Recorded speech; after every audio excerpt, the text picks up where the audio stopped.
Hello students. बढ़ते pollution की वजह से हम लोगों का लाइफस्टाइल भी चेंज होता जा रहा है। प्लस में हम लोगों का मेनली ह्यूमंस का बिहेवियर भी चेंज होता हुआ दिख रहा है।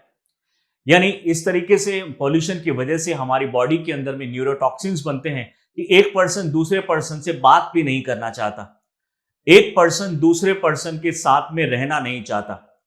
इस मिसबिहेवियर किया जाता है और इस तरीके से बात होती है कि हमें लगता है कि वो एक्चुअली में वो आपसे चिढ़ता है, बल्कि ऐसा नहीं है। वो एक्चुअली में पॉल्यूशन की वजह से हमारी बॉडी में आए हुए चेंजेस की वजह से परेशान है। इसी तरीके से छोटे बच्चों को बाहर आउटडोर गेम खेलने के लिए पेरेंट्स नहीं भेज रहे हैं, एल्डर लोगों को बाहर घूमने के लिए नहीं भेजा जा रहा है। डेफिनेटली हमारा लाइफस्टाइल बहुत ज्यादा चेंज हुआ है। हम हर जगह स्टरलाइजर्स को यूज कर रहे हैं, हर जगह हम मास्क पहन रहे हैं। इस तरह की जो लाइफस्टाइल चेंजेस आए हैं, ऐसे में बहुत ज्यादा जरूरी हो जाता है कि हम अपने आप को बचा के रखें और इस तरह का लाइफस्टाइल को अडॉप्ट करें जिससे हमारी हेल्थ और हमारा जो हार्ट है वो दोनों बरकरार रहें और सही रहें।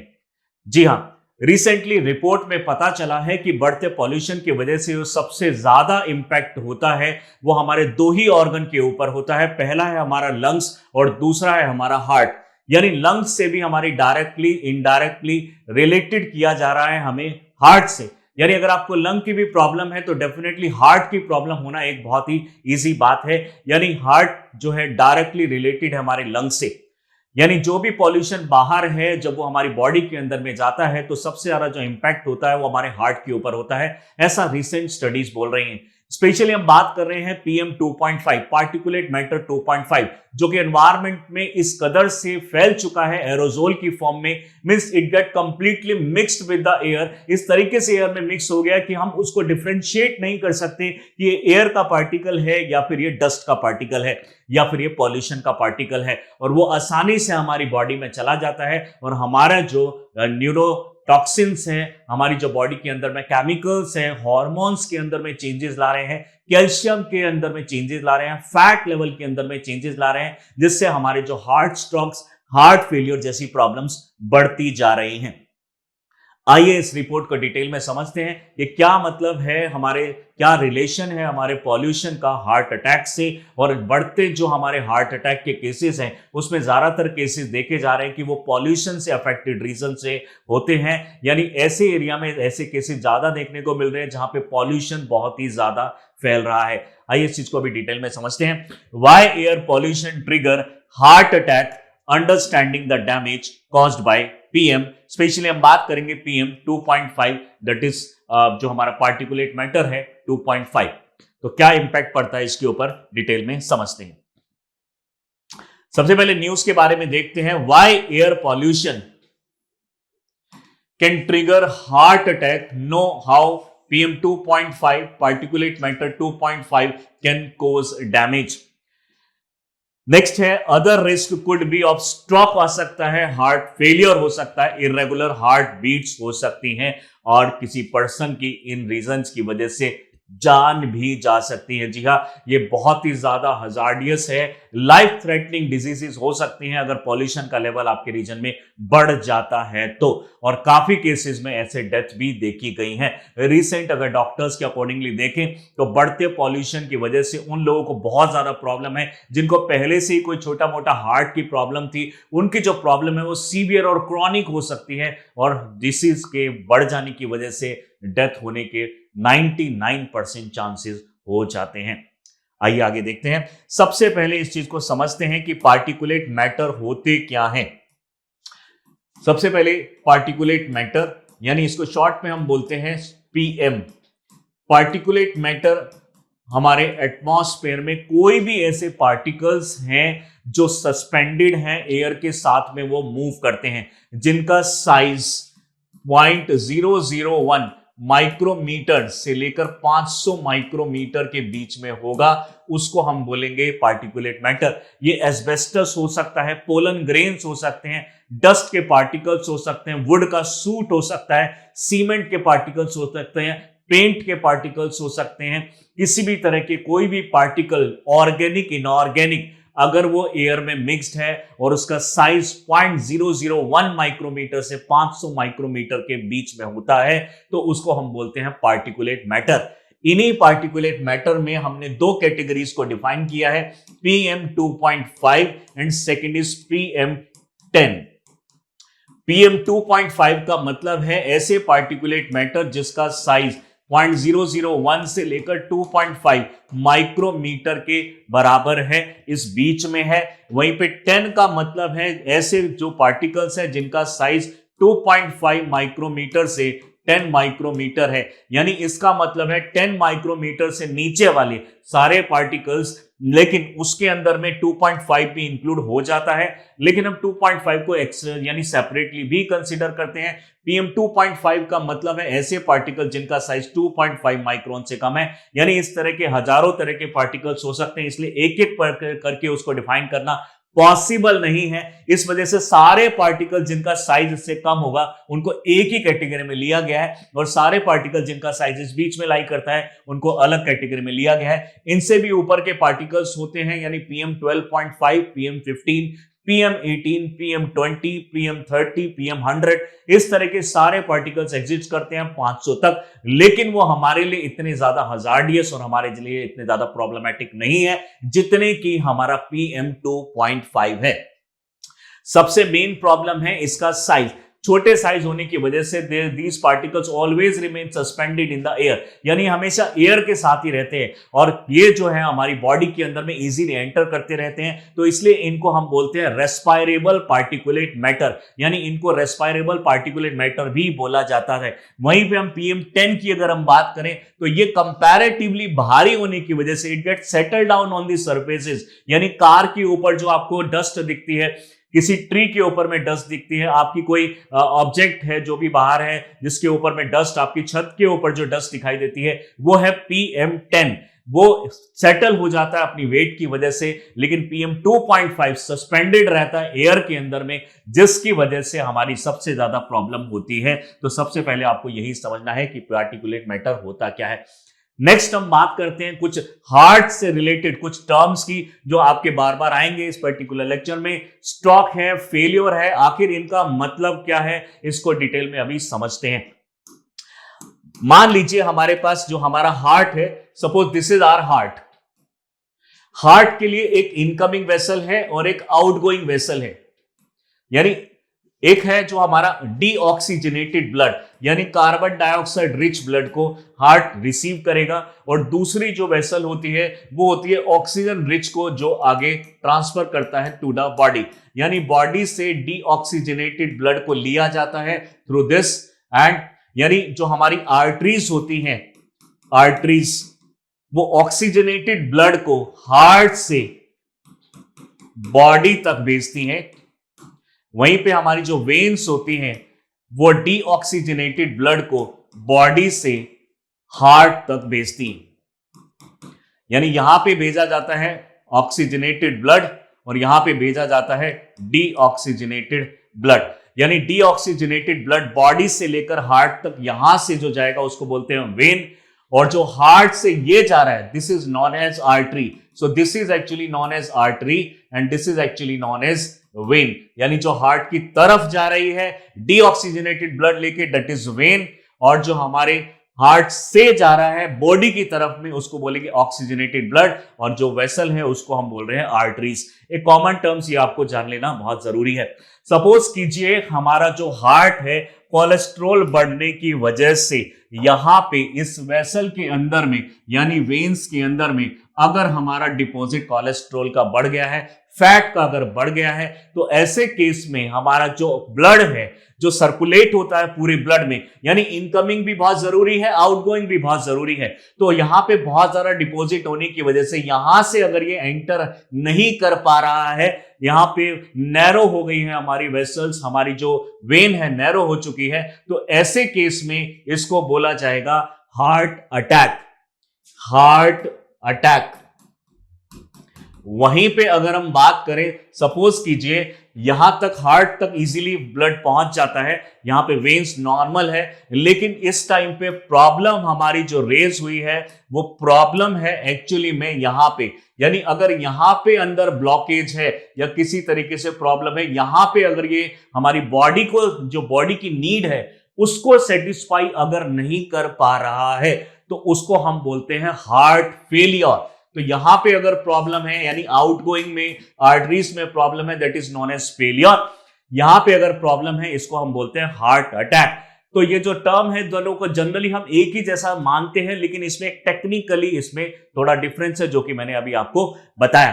तो हार्ट अटैक अगर नहीं बोलता है तो अटैक, और ये ज्यादातर कोलेस्ट्रॉल डिपॉजिट की वजह से होता है। ऐसे ही कोलेस्ट्रॉल डिपॉजिट या फिर ब्लॉकेज अगर यहां पे होती है और बॉडी की नीड को सेटिस्फाई नहीं कर पा रहे तो उसको बोलते हैं फेलियर। वहीं पे हमारे हार्ट के लगभग सेंटर में होता है एक SA node, cyano atrial node. ये जो SA नोड है, साइनो एट्रियल नोड, इसको हम पेस मेकर भी बोलते हैं, यानी हमारे हार्ट के अंदर में जो हार्ट बीट बनाने वाला या करंट बनाने वाला, क्योंकि यहां पे जो सारी नर्व्स होती हैं पुरकिंजी फाइबर पे आके मिलती हैं और नर्व्स के अंदर में होते हैं केमिकल्स, केमिकल्स के अंदर में से इलेक्ट्रॉन्स निकलते हैं और वहां से एक करंट जनरेट होता है, एक इलेक्ट्रिक इंपल्स जनरेट होता है और उसकी वजह से हमारा जो हार्ट है लब-डब करता है। अगर हमारा हार्ट लब-डब नहीं कर रहा है इसका मतलब हार्ट का जो करंट है वो ठीक से नहीं बन रहा है। अगर यहां पे हमारा प्रॉब्लम होता है तो इसको हम बोलते हैं कार्डियक अरेस्ट। यानी ये जनरली उस कंडीशन में होता है जब या तो आप किसी पर्सन को सडन कोई शॉक लग जाए, यानी कोई ब्रेन से शॉक लग जाए। ब्रेन हमारे जो हार्ट मसल्स होती हैं और जो SA नोड होता है उसको मैसेज भेजता है कि आपको अभी लब-डब यानी हार्ट बीट चलानी है, यहां पे हमें जो सिस्टोल और डायस्टोल चलाना है। लेकिन जब सडनली आपको कोई शॉक लगता है तो हमारी जो ब्रेन होता है उसके अंदर जो कनेक्शन होता है वो इतनी जल्दी हार्ट को सेंड नहीं कर पाता, यहां पे करंट बनना बंद हो जाता है और यहां पे पूरा का पूरा जो हार्ट है वो कॉन्स्ट्रिक्ट कर जाता है और उसको हम बोलते हैं कार्डियक अरेस्ट।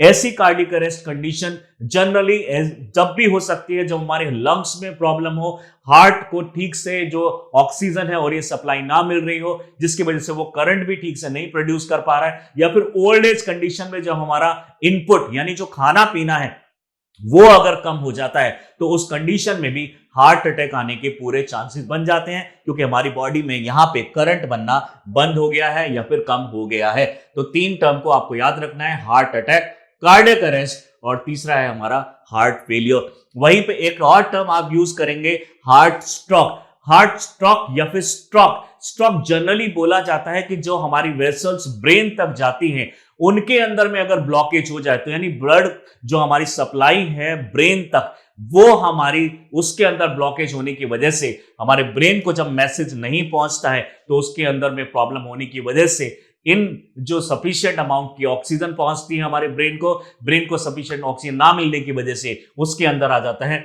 स्ट्रोक। यानी पॉल्यूशन की वजह से हमारे स्ट्रोक आ सकता है, हार्ट फेलियर हो सकता है, हार्ट अटैक भी हो सकता है, कार्डियक अरेस्ट हो सकता है, इर्रेगुलर हार्ट बीट भी हो सकती है। ये सारे टर्म्स आपको पता होने चाहिए। आगे बढ़ते हैं। न्यूज में ये काफी टाइम से न्यूज में चल रहा है, बट रिसेंटली हमने देखा कि गवर्नमेंट बहुत ज्यादा इसके ऊपर में एक तरीके से अलर्ट हो गई है।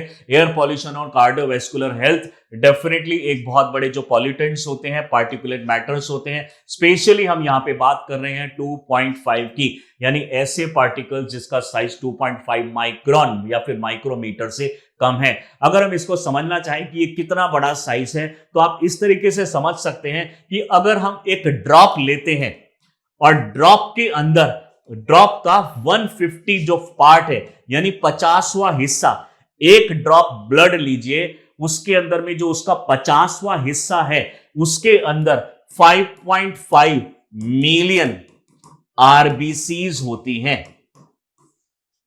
यानी एक अगर ड्रॉप लेते हैं हम ब्लड का तो उसके अंदर में 5.5 मिलियन RBCs होती हैं और एक RBC का जो साइज होता है वो होता है 8 माइक्रोन यानी 8 माइक्रोमीटर। तो ऐसे कंडीशन में आप देख पा रहे हैं कि जब RBC का साइज इतना छोटा है कि एक ड्रॉप के अंदर में भी उसका 50वें हिस्से के अंदर में इतने लाख RBC आ रहे हैं, तो आप इमेजिन कर सकते हैं कि 2.5 माइक्रोन क्या होता होगा और ये कितना छोटा साइज होता होगा। यानी हमारे आंखों के सामने भी अगर एग्जिस्ट कर रहा है तब भी हमें ये दिखाई नहीं देगा, क्योंकि सिंगल RBC भी हम नॉर्मली देख नहीं सकते हैं जिसका साइज हमारा 8 माइक्रोमीटर का है। जो हमारा जो हेयर होता है वो 8000 नैनोमीटर का होता है। तो आप इमेजिन कर सकते हैं कितने छोटे पार्टिकल्स की बात कर रहे हैं। ये जब हमारे आसपास में होंगे तो हम उसको आइडेंटिफाई नहीं कर पाएंगे। जरूरत है हमें क्लीन एनवायरनमेंट में रहने की, पॉल्यूशन फ्री एनवायरनमेंट में रहने की, अगर हमें हार्ट डिजीजेस से बचना है तो। बात करते हैं क्या क्या इंपैक्ट पड़ सकते हैं। इसका जो पेनिट्रेशन है, जैसा कि मैंने अभी आपको साइज के बारे में अंदाजा दिया, तो उस साइज से आप अंदाजा लगा सकते हैं कि हमारी बॉडी के डीप एंटर कर सकता है। जब बॉडी के अंदर में हमारी आरबीसी इतना डीप चली जाती है तो 2.5 डेफिनेटली बहुत डीप हमारे साइज में, यानी सेल के अंदर तक जा सकता है। हमारे जो न्यूक्लियस होता है वहां तक हमारे पार्टिकल्स जा सकते हैं। इन्फ्लेमेशन कर सकता है हमारी बॉडी के अंदर में, वेसल्स के अंदर में, यानी सूजन ला सकता है उसके अंदर में, ब्लड वेसल के अंदर में। वीक कर सकता है इनर लाइनिंग जो है उसके रबिंग की वजह से। आप कोई भी चीज को जैसे स्क्रबर होते हैं, रब करते हैं तो अंदर की लाइन जो रप्चर हो जाती है। ऐसे ही जो पार्टिकुलेट मैटर्स हमारी बॉडी में जाएंगे तो अंदर की लाइनिंग को रप्चर कर सकते हैं, जिससे ब्लीडिंग हो सकती है और हमारी जो इंपॉर्टेंट चीजें हैं वो एक्सचेंज हो सकती हैं, जो कि हमें चाहिए थी लेकिन वो दूसरे बॉडी पार्ट में चली गई है। तो डेफिनेटली प्रॉब्लम हो सकती है, which increase the risk of rupture and blood clot formation. यानी हमारी बॉडी के अंदर में एक तरीके से खून आ सकता है अंदर वेसल्स में से, आर्टरीज के अंदर में से और नर्व्स के अंदर में से।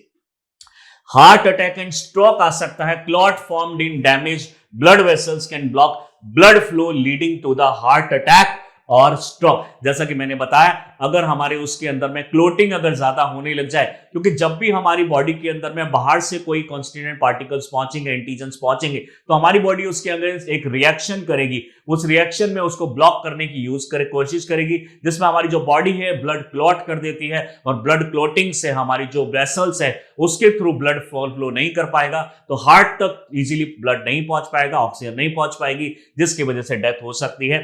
एराइथमेसिस हो सकता है इस केसेस में, यानी ऐसी कंडीशन होती है जिसके अंदर में हमारी बॉडी के अंदर जो ब्लड लेवल है उसके अंदर में स्पेशली कैल्शियम का लेवल बढ़ जाता है, leading to the irregular heart beat, arrhythmias and sudden cardiac arrest. यानी इस कंडीशन में क्या होगा, हमारी बॉडी के अंदर में क्या होता है, जब भी हम बहुत ज्यादा यानी स्पाइसी खाना खाते हैं या फिर हमारी बॉडी में कोई भी बहुत ज्यादा एलर्जी के एलर्जेंट्स होते हैं, तो उस वजह से हमारी जो बॉडी है उससे फाइट करने के लिए कैल्शियम उसको चाहिए होता है। अब ये हमारी बॉडी क्या करती है, हमारी बोन्स के अंदर में से कैल्शियम सक करती है ताकि हम इसके अगेंस्ट फाइट कर सके।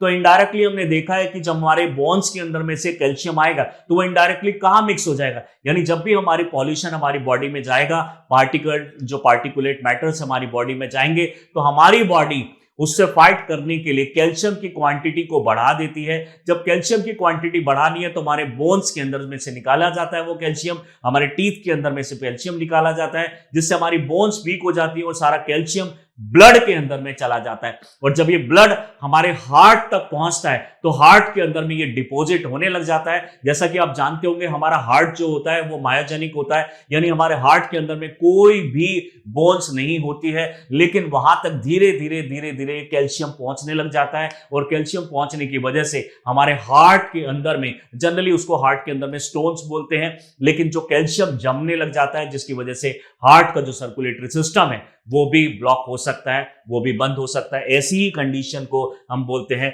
एराइथमियास। बात करते हैं फर्दर, अगर कौन कौन सी और प्रॉब्लम्स इसके साथ हो सकती हैं। लॉन्ग टर्म के इसमें इफेक्ट हो सकते हैं, क्रॉनिक डिजीजेज हो सकते हैं। क्रॉनिक का मतलब है कोई डिजीज अब लॉन्ग टाइम तक, कई बार लाइफ लॉन्ग चलती है, यानी डेथ पे ही वो एक तरीके से वहां तक आपके साथ में ये डिजीज रहती है। ऐसी डिजीज हो सकती है। Chronic exposure lead to the thickening of the blood vessels, lung damage हो सकते हैं हमारे, डेफिनेटली, क्योंकि डायरेक्टली जो हम ऑक्सीजन इनहेल करते हैं उसका वो जो ऑक्सीजन हमारी बॉडी में लंग्स में गया है, वहां पे हमारी जो लंग्स के आसपास जो वेसल्स होती हैं उसके अंदर में, वेसल्स के अंदर में चला जाता है और वेसल्स में जाने के बाद वो ब्लड के अंदर में चला जा रहा है, यानी ब्लड में हमारा मिक्स हो जाता है ऑक्सीजन। यहां जो ट्रांसफर होता है वो लंग्स के थ्रू होता है और गैसेस एक्सचेंज लंग्स के थ्रू होता है, वहां पे भी प्रॉब्लम हो सकती है। पल्मोनरी प्रॉब्लम्स हो सकती है, increase the risk of heart failure हो सकता है इस केस में। जो इस्केमिक डिजीज हो सकती है ऐसे केसेस के अंदर में। इस्केमिक डिजीज में जनरली क्या होता है, हमारी हार्ट आर्टरीज जो होती हैं वो नैरो हो जाती हैं, यानी इसके अंदर में नैरो हार्ट आर्टरीज हो जाती हैं, हार्ट आर्टरीज। आपने अभी देखा ही होगा, आर्टरीज एक ऐसी वेसल होती है, एक ऐसी नर्व होती है जो एक्चुअली में हार्ट यानी बॉडी से लेकर, यानी एक तरीके से बोल सकते हैं कि हार्ट टू द बॉडी हमारा ये एक तरीके से ट्रांसफर करती है और बॉडी तक ये हमारी ये सारी चीजें लेके जाती है। यानी वो हमारी उसके अंदर में नैरो अगर हो गया तो हमारे हार्ट फेलियर होने के चांसेस बढ़ जाते हैं। यानी हार्ट टू द बॉडी ये पहुंचती है और इसके अंदर में नैरो अगर ये हो जाएगा तो हार्ट फेलियर के चांसेस बढ़ जाते हैं। सेरिब्रोवेस्कुलर डिजीजेस हो सकती हैं। सेरिब्रोवेस्कुलर डिजीजेस का मतलब है, आप जानते होंगे कि हमारी जो ब्रेन होता है वो डायरेक्टली स्पाइनल कोड की नर्व से कनेक्टेड होता है। इनके बीच में जो कनेक्शन होता है वो सेरिब्रोस्पाइनल फ्लूइड से होता है। उस सेरिब्रोस्पाइनल फ्लूइड में जो वो ब्रेन के अंदर में प्रेजेंट होता है, जो हमारा मैसेज सेंड करता है स्पाइनल कोड को, फिर स्पाइनल कोड हमारे दूसरे ऑर्गन्स को सेंड करता है। उदाहरण के तौर पे अगर हम कोई हाथ ऐसे उठा रहे हैं तो ऐसे ऐसे केसेस में ब्रेन ने एक मैसेज भेजा स्पाइनल कोड को, स्पाइनल कोड ने मैसेज भेजा हार्ट को और हाथ हम इस तरीके से मूव कर पा रहे हैं। तो अगर सेरिब्रो जो वेस्कुलर डिजीज हो सकती है तो हमारा ब्रेन और स्पाइनल कोड में जो कनेक्शन है वो डिस्कनेक्ट हो सकता है या डिले हो सकता है। ब्रेन आपको मैसेज भेज रहा है लेकिन उस पर्टिकुलर ऑर्गन तक वो मैसेज पहुंचा ही नहीं। ऐसे केस में ये भी हो सकता है कि उसने हार्ट को मैसेज भेजा धड़कने के लिए लेकिन हार्ट ही धड़कना बंद कर दे। उसने लंग्स को बोला कि आप लोग फिल्टर कीजिए और वो फिल्टर ही करना बंद कर दे। उसने इंटेस्टाइन को भेजा कि फिल्टर करो और एब्जॉर्प्शन करो और वो एब्जॉर्प्शन ही करना बंद कर दे। डेफिनेटली ये सारी चीजें ब्रेन से रिलेटेड है। अगर उसमें प्रॉब्लम हो जाएगी तो हमारी बॉडी का कोई भी पार्ट डिसफंक्शनल हो सकता है अंडर द सेरिब्रोवेस्कुलर डिजीज। दूसरी अगर हम बात करें तो इसमें कोलेस्ट्रॉल और ब्लड प्रेशर बढ़ने के बहुत ज्यादा चांसेस हो जाते हैं, क्योंकि ऐसे केसेस में PM 2.5 exposure can lead to low density lipoprotein cholesterol. Low density lipoprotein cholesterol. Low density lipoprotein ये एक प्रोटीन है, एक हार्मोन है हमारी बॉडी के अंदर में जो फैट और शुगर लेवल को मेंटेन करता है, स्पेशली फैट लेवल और ग्लूकोज लेवल को मेंटेन करने की कोशिश करता है। अगर हमारा एक्सपोजर हुआ ज्यादा 2.5 में तो डेफिनेटली हमारा जो LDL कोलेस्ट्रॉल है वो ठीक से हमारा मेंटेन नहीं हो पाएगा, यानी वो ठीक से काम नहीं करेगा, हमारी बॉडी के अंदर में फैट को मेंटेन नहीं कर पाएगा और जो बॉडी है वो धीरे धीरे फैटी भी हो सकती है। ट्राइग्लिसराइड्स हमारी बॉडी के अंदर में बढ़ सकते हैं, यानी ट्राइग्लिसराइड ऐसे फैट्स होते हैं जो एनर्जी में कन्वर्ट होते हैं, कन्वर्ट इनटू एनर्जी, यानी ऐसे फैट्स होते हैं जो हमें चाहिए होते हैं। लेकिन ज्यादा लेवल के ट्राइग्लिसराइड्स अगर होंगे, यानी high triglycerides are not good for our health. But ऐसे केसेस में क्या हो जाते हैं, जब ये PM 2.5 हमारी बॉडी में जाएगा तो LDL ये हमारी बॉडी के अंदर में बढ़ जाएगा, जिसकी वजह से हमारा जो बैड कोलेस्ट्रॉल है वो भी बढ़ जाएगा, शुगर लेवल को मेंटेन नहीं कर पाएगा, यानी ये बढ़ने की वजह से हमारा शुगर लेवल मेंटेन नहीं हो पाएगा और फैट लेवल मेंटेन नहीं हो पाएगा, जिसकी वजह से कोलेस्ट्रॉल बढ़ रहा है, जिसकी वजह से ट्राइग्लिसराइड भी बढ़ रहा है और हमारी जो हार्ट स्ट्रोक और हार्ट फेलियर जैसी प्रॉब्लम भी हो सकती है। ब्लड थिक हो सकता है, इसकी वजह से कैंसरियस प्रॉब्लम भी हो सकती है। Elevating blood pressure making it harder for the heart to pump to the blood vessel और हार्ट अटैक भी इससे आ सकता है, क्योंकि जब हमारी ब्लड जो है थिक हो जाएगा तो वो फास्ट मूव नहीं करेगा और फास्ट मूव नहीं करेगा तो हमारी बॉडी की रिक्वायरमेंट नॉर्मल है, लेकिन हार्ट जो है इस टाइम पे उसको जल्दी जल्दी काम करना पड़ेगा ताकि बॉडी की रिक्वायरमेंट को सेटिस्फाई कर सके। ऐसे में हमारी बॉडी की रिक्वायरमेंट ज्यादा, हार्ट ठीक से काम नहीं कर पा रहा है क्योंकि उसके अंदर में जो ब्लड प्रेजेंट है वो बहुत ज्यादा थिक हो गया है। ऐसे में हार्ट अटैक या हार्ट फेलियर होने के चांसेस भी बढ़ जाते हैं। फर्दर अगर हम बात करें तो इसके क्या इंपैक्ट पड़ते हैं PM10 के, यानी इससे जो बड़ा पार्टिकल होता है PM10 2.5 माइक्रोन से 10 माइक्रोन के बीच का, उसको हम देखते हैं क्या पार्टिकल प्रॉब्लम होती है। इसके भी पेनिट्रेशन अच्छी होती है लेकिन डेफिनेटली उससे कंपैरेटिवली कम होती है। ये भी हमारे डीप जा सकता है लेकिन उतना नहीं जा सकता है, गैसेस की तरह काम करता है। रेस्पिरेटरी प्रॉब्लम ये भी कर सकता है, कार्डियोवैस्कुलर कंडीशन ये भी कर सकता है। लेकिन एक अच्छी बात इसमें यह है कि ये ज्यादातर हम एक्सपोज नहीं रहते हैं इससे, क्योंकि ये ज्यादातर सेटल हो जाता है अपनी वेट की वजह से। लेकिन कोई अगर ऐसा एरिया है जहां पे बहुत ज्यादा एयर चलती है तो ये पार्टिकल्स भी कई बार एयर में आ जाते हैं और हमारी बॉडी में जा सकते हैं। वीजिंग और ब्रीदिंग डिफिकल्टी इसके अंदर में हो सकती है। कभी आपने देखा होगा कि कोई पर्सन अगर सांस लेता है, ब्रीथ कर रहा है, तो उसके सांस लेने में बहुत सारा आवाज आ रही है। तो वो आवाज इस वजह से आती है क्योंकि पोल्यूशन की वजह से जो उसके अंदर के जो लंग्स की इनर लाइनिंग है वो बहुत नैरो हो चुकी है।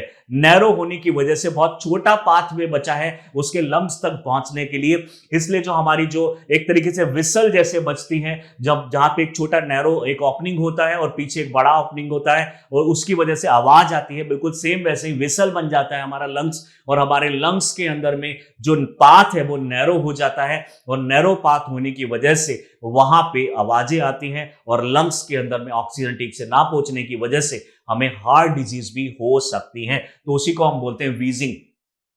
Those with pre existing heart और लंग कंडीशन, जिनको पहले से ही कोई एग्जिस्ट करती है, कोई प्रॉब्लम पहले से ही, अस्थमा है या फिर ऐसी कोई प्रॉब्लम है या फिर क्रॉनिक ब्रोंकाइटिस है या सीओपीडी है, क्रॉनिक ऑब्स्ट्रक्टिव पल्मोनरी डिजीज, तो ऐसी कंडीशन में ये ज्यादा होने के चांसेस है। इसको वीजिंग हो सकता है, चेस्ट में टाइटनेस हो सकती है, डिफिकल्ट हो सकता है ब्रीथिंग करना और हो सकता है कि उसकी डेथ भी हो जाए इस रीजन की वजह से। क्योंकि अगर ऐसी कंडीशन की वजह से सीओपीडी कंडीशन में पेशेंट अगर चला जाता है, क्रॉनिक ऑब्स्ट्रक्टिव पल्मोनरी डिजीज, जिसका मतलब है कि multiple symptoms at the same time, तो उस केस में जो लाइफ है वो एक तरीके से खतरे में आ सकती है। डिसरप्शन ऑफ द क्री प्रोसेसेस, जो हमारी बॉडी में प्रोसेसेस चल रहे हैं, यानी अगर हम बात करें जो PM10 है, कैन इंटरफेयर विद द फिब्रिनोलाइसिस यानी क्लॉट ब्रेकडाउन।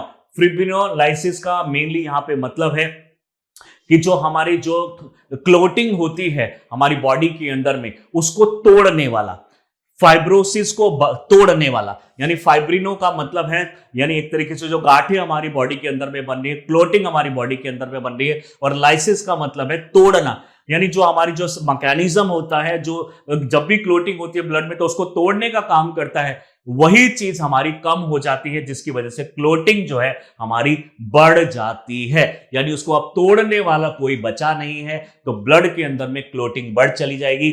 ऐसे ही अगर हम बात करें वेसोडिलेशन भी इस कंडीशन में हो जाता है। वेसोडिलेशन का मतलब है कि जो ब्लड वेसल वाइडनिंग है, जो ब्लड वेसल जो हमारी वाइड होती है जिसकी वजह से इजीली फ्लो हो पाता है, अब ये भी इंटरफेयर हो गया। ब्लड वेसल जो वाइड करती थी वो एक्चुअली में अभी नैरो हो चुकी है और हमारी बॉडी के अंदर में से जो प्रेशर से पानी जाता है जैसे पाइप के अंदर में, वैसे ही प्रेशर से यहां पे वेसल्स के अंदर में ब्लड जाएगा तो हमारे ब्लड प्रेशर को बढ़ा भी सकता है, leading to the increase in the blood clot and constricted blood vessels, यानी वेसोडिलेशन जो है वो हमारा कम हो गया है, वाइडनिंग कम हो गई है, नैरो हो गया है, तो उसकी वजह से कॉन्स्ट्रिक्ट कर सकते हैं, सुकड़ सकती है हमारी जो ब्लड वेसल्स हैं, both of which can trigger the heart disease या फिर हार्ट अटैक आने के चांसेस इसमें बहुत ज्यादा हो जाते हैं।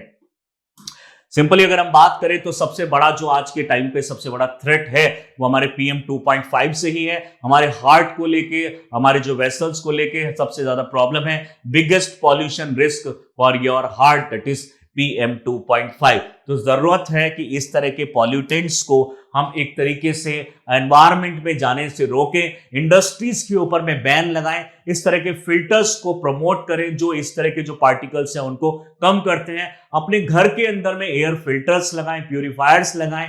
हम आसपास के एनवायरनमेंट में पॉल्यूशन बचने के लिए प्लांट को ग्रो करें, ट्रीज को ग्रो करें, फॉरेस्ट को बढ़ाएं। हमारे जो भारत स्टेज 6 जो गवर्नमेंट ने इंप्लीमेंट किया है उसको पूरा सक्सेसफुल बनाएं, इलेक्ट्रिक व्हीकल्स को इंप्लीमेंट करें, सोलर पैनल्स को प्रमोट करें। इस तरह की एक्टिविटीज करना बहुत जरूरी है। लेकिन जब अगर ये ऐसा नहीं किया गया तो वो दिन दूर नहीं जहां हर पर्सन एक तरीके से प्रॉन हो जाएगा टू द हार्ट डिजीजेस। सबसे ज्यादा वल्नरेबल कंडीशन में कौन है? डेफिनेटली जो बहुत ज्यादा ओल्ड हो चुके हैं, एल्डरली, जो जीरेंडेशन में जो लोग हैं, डेफिनेटली उनको सबसे ज्यादा प्रॉब्लम है।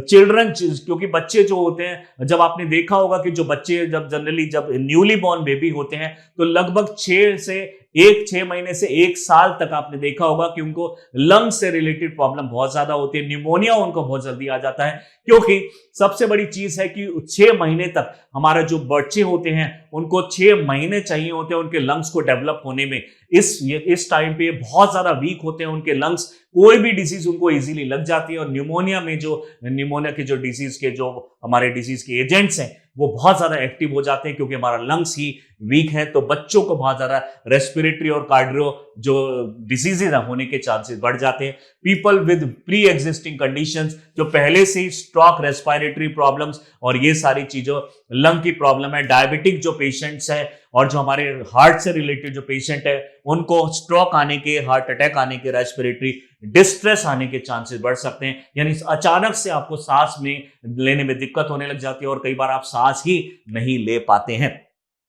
लो इनकम पॉपुलेशन में देखा गया है, क्योंकि वो अनहाइजेनिक कंडीशन में ज्यादा रहते हैं, पहले से ही वो बहुत ज्यादा वल्नरेबल, वीक होती है उनकी बॉडी, और ऊपर से अगर पॉल्यूशन जैसी कंडीशन में वो रहेंगे तो वो ज्यादा वल्नरेबल हो जाते हैं इस हार्ट डिजीज के। ऐसा देखा गया है कि जो हार्ट डिजीजेस के पेशेंट है वो सबसे ज्यादा ट्रॉपिकल रीजन में एग्जिस्ट करते हैं, क्योंकि ट्रॉपिकल रीजन में ज्यादातर जो हमारी low developing countries, least developing countries और पुअर कंट्रीज एग्जिस्ट करती हैं। बात करें किस तरीके से इससे बचा जाए, तो प्रॉपरली आपने कोरोना के टाइम पे N95 मास्क के बारे में सुना होगा। इससे जो छोटे वाले मास्क होते हैं वो अभी काम नहीं करेंगे, तो इसको हमें ठीक से इंप्लीमेंट करना चाहिए, इनको हमें यूज करना चाहिए हर जगह पे to reduce inhalation of harmful particles. Next अगर हम बात करें तो आउटडोर का जो एक्सपोजर है वो जितना कम से कम रहे उतना ही बेहतर है। एक्सरसाइजिंग इंडोर, हमें अपने अंदर में इम्यूनिटी को बढ़ाना होगा, लंग की जो कैपेसिटी है यानी टोटल लंग कैपेसिटी को, TLC को बढ़ाना होगा, जो हमारी जो वाइटल कैपेसिटी है उसको बढ़ाना होगा, सैचुरेशन कैपेसिटी को बढ़ाना होगा, जो डेड एयर स्पेस है उसको भी बढ़ाना होगा, जिसकी वजह से हमें इंडोर जो जिमिंग और इस तरह की चीजें और इंडोर जो एयर प्यूरिफायर्स है उनको यूज करना चाहिए। एक हेल्दी लाइफस्टाइल बनाया जाए ताकि इस तरह का जो पॉल्यूशन है उसका ज्यादा इंपैक्ट ना पड़े हमारी बॉडी के ऊपर, क्योंकि आपने अभी देखा कि जो सबसे ज्यादा वल्नरेबल है वो बूढ़े लोग हैं, बच्चे हैं और ऐसे लोग हैं जिनको पहले से ही बहुत ज्यादा वीकनेस है बॉडी के अंदर। प्लस में एयर प्यूरिफायर्स को यूज किया जाए, गवर्नमेंट रेगुलेशन और पॉलिसीज को स्ट्रिक्टली फॉलो किया जाए। अगर गवर्नमेंट ने बोला है कि जैसे दिल्ली के अंदर में ग्रैप 4 अभी ग्रेड रिलेटेड एक्शन प्लान को इंप्लीमेंट कर दिया गया है, जिसमें बाहर से आने वाली गाड़ीज को, जो स्पेशली जो बड़ी गाड़ी होती है उनको यानी एक तरीके से बैन कर दिया गया है, दिल्ली में एंटर नहीं कर सकती। इस तरह के अगर आपके कोई रूल्स एंड रेगुलेशन गवर्नमेंट लाती है तो उसको ठीक से फॉलो कीजिए, क्योंकि अल्टीमेटली वो आप ही के हेल्थ के लिए वो गवर्नमेंट ने स्टेप लिया होगा। पब्लिक अवेयरनेस प्रोग्राम चलाने चाहिए, यानी एयर पॉल्यूशन को कम करने के लिए कहीं ना कहीं हम लोगों का भी एक बहुत बड़ा पार्टिसिपेशन है। हम लोग भी एयर पॉल्यूशन करते हैं, जहां पे हमें पैदल सफर करना चाहिए, पैदल चलना चाहिए, वहां पे हम कार, बाइक, स्कूटर को यूज करते हैं। जहां पे हम एक तरीके से इलेक्ट्रिसिटी नहीं यूज करनी है तब भी हम इलेक्ट्रिसिटी यूज करते हैं। हम बाहर की सनलाइट को यूज कर सकते हैं, लेकिन फिर भी हम कर्टेन्स को सबको एक तरीके से ऑफ करके वहां पे हम एक तरीके से यूज करते हैं बल्ब, ट्यूबलाइट्स। यानी हम चाहे तो काफी हद तक इलेक्ट्रिसिटी जो है वो हम रिन्यूएबल सोर्सेज से बना सकते हैं, सोलर पैनल्स हम यूज कर सकते हैं, सोलर कुकर्स हम यूज कर सकते हैं, लेकिन हम लोग ऐसा नहीं करते हैं। तो हम भी कहीं ना कहीं इस चीज के लिए जिम्मेदार हैं। हम साइकिलिंग नहीं यूज करते हैं क्योंकि हमें एक तरीके से कहीं पे बहुत जल्दी पहुंचना होता है। ऐसा अगर हम कर सकते हैं कि थोड़ा जल्दी निकला जाए और हम साइकिल, यानी अगर हम दूसरी कंट्रीज में जब हम देखते हैं तो काफी सारा देखा गया है कि जब इंटरनेशनल कॉन्फ्रेंसेस होती हैं, स्पेशली यानी जब कॉप मीटिंग्स होती है, United nation framework convention on climate change की, तो वहां पे जो बड़े बड़े मिनिस्टर्स होते हैं उनको साइकिल दी जाती है कि अगर आपको आसपास कहीं घूमना है तो साइकिल से घूमिए, हम आपको यहां के लिए कार प्रोवाइड नहीं कर सकते, और कार अगर प्रोवाइड करेंगे डेफिनेटली उससे एयर पॉल्यूशन बढ़ेगा। तो इस तरह की चीजों को हमें कैंपेन करना चाहिए और एक तरीके से लोगों को अवेयर भी करना चाहिए। इंप्रूव्ड अर्बन प्लानिंग को बढ़ाया जाए, यानी यहाँ पे जो जोनिंग सिस्टम होना चाहिए, इस एरिया में हमारा एक तरीके से रेसिडेंशियल होगा, इस पर्टिकुलर एरिया में हमारा होगा इंडस्ट्रीज, इस पर्टिकुलर एरिया में होगा हॉर्टिकल्चर, इस पर्टिकुलर एरिया में एग्रीकल्चर। तो जोनिंग कर देना चाहिए ताकि जो पॉल्यूशन वाला जो टाइम पीरियड है वो हमारा कम रहे। सिर्फ जब जिस टाइम पे हम ऑफिस में हो उसी टाइम पे पॉल्यूशन, बाकी घर जाने के बाद पॉल्यूशन हमें बियर ना करना पड़े। इस तरह के जोनिंग हर स्टेट में इंप्लीमेंट की जाती है, लेकिन उसको ठीक से फॉलो नहीं किया जाता। इसी से रिलेटेड एक मेंस का एक क्वेश्चन आपके लिए लेकर आए हैं जो कि यूपीएससी एग्जामिनेशन के लिए बहुत ज्यादा इंपॉर्टेंट होगा। Discuss the impact of air pollution, specially हम बात कर रहे हैं PM 2.5 and PM 10 on cardiovascular health. How do these pollutants affect the heart and what preventive measures can individual take to reduce the associated risk? Pollution एक ऐसा topic है जहां हर साल ही यूपीएससी क्वेश्चन पूछ रहा है। यहां पे 2 से 3 क्वेश्चन बहुत आमली एक तरीके से कॉमनली पूछे जाते हैं, यानी प्री के अंदर में और मेंस के अंदर में। आपको एक अच्छा सा इसमें स्ट्रक्चर बना के रखना चाहिए। इस क्वेश्चन को 250 वर्ड में एक बार ट्राई कीजिएगा और अपने घर पे इसको लिखने की कोशिश कीजिएगा। इसी तरह की इंफॉर्मेटिव वीडियोस को देखने के लिए do subscribe our channel Chahal academy. Thank you.